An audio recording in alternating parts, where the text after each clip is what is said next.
This is Ireland, and this is also Ireland, except this part is part of the United Kingdom. So how did that happen?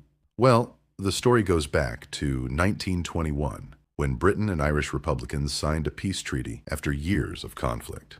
To understand what happened next, you need to understand the two main sides. Irish Republicans were people who wanted Ireland to become a fully independent republic, free from British rule.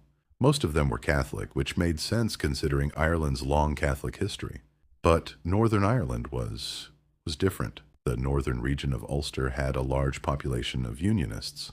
These were people who wanted Northern Ireland to remain part of the United Kingdom. They generally saw themselves as British and were overwhelmingly Protestant.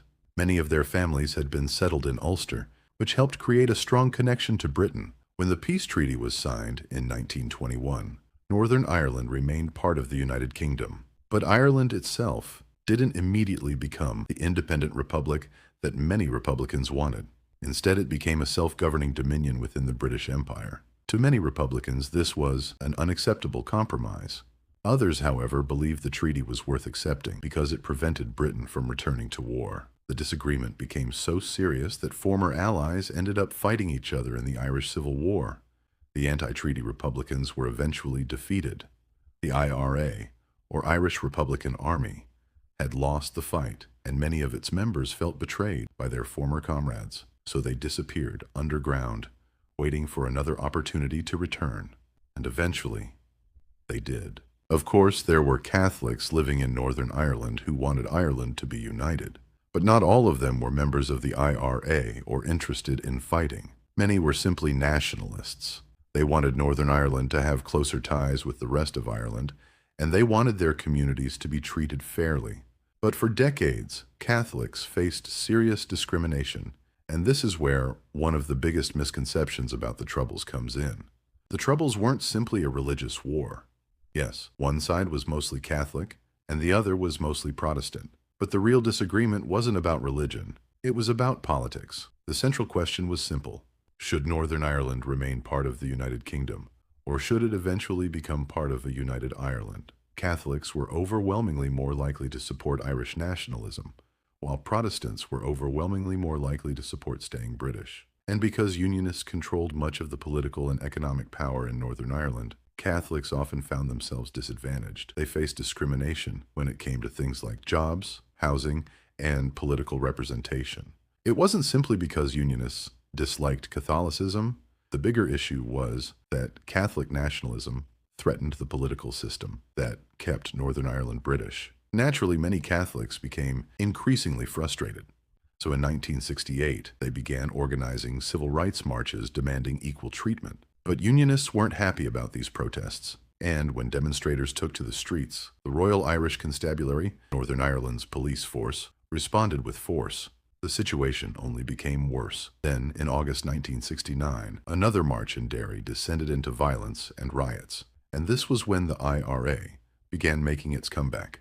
The IRA itself split into different factions, but one of them, the Provisional IRA, decided that its role was to defend Catholic communities.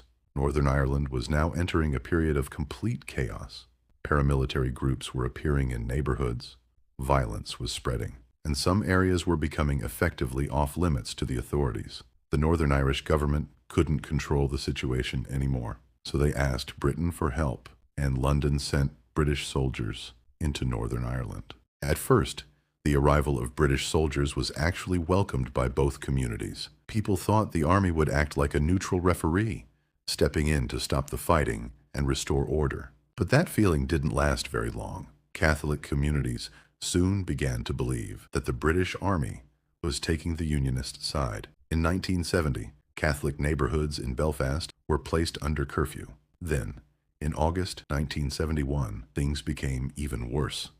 British forces began arresting people suspected of being Republicans. Many were taken from their homes in the early hours of the morning, imprisoned without trial, and subjected to harsh treatment and torture. At the same time, civilians were being killed by British paratroopers during the growing unrest. All of this pushed more and more Catholics toward the Republican cause. But even then, many people still believed that peaceful protest was the answer.